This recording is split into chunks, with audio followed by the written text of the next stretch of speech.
আজকে তো সকাল থেকেই প্রচণ্ড বৃষ্টি হচ্ছে, তো আমি আর মা বাবা তিনজনে মিলেই বেরিয়ে পড়েছি বিকেলবেলা একটুখানি বৃষ্টির মধ্যেই ঘুরু করতে। আমরা অটোতে বসেও গেছি। আমি আর মা যাচ্ছিলাম অটো করে, বাবা আসছিল স্কুটি করে। আর দেখো বৃষ্টি ভেজা যশোর রোড দেখতে কিন্তু অসাধারণ লাগছিল প্রাকৃতিক পরিবেশটা।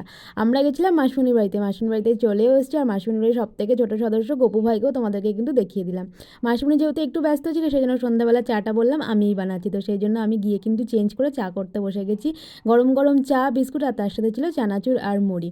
দেন খেতে খেতে কিন্তু গল্পটাও বেশ জমে উঠেছিল। তারপরে আবার দেখি মেসোমশাই বাজার থেকে নিয়ে এসছে স্যান্ডউইচ। আজকে না আমি অনেক দিন পরে বাজারে স্যান্ডউইচ খেলাম, তো আমার দারুণ লাগছিল খেতে, বেশ ভালোও ছিল কিন্তু স্যান্ডউইচটা। আমাদের তো দুপুরে আসার কথা ছিল, দুপুরে আমরা আসতে পারিনি। আর দেখো মাসুনি কত কিছু আয়োজন করেছে, ইলিশ মাছের তেল ভাজা, ইলিশ মাছের ঝাল, চিংড়ি মাছের ঝাল, মাটন, তার সাথে কিন্তু আরও ছিল ডাল, আলু ভাজা।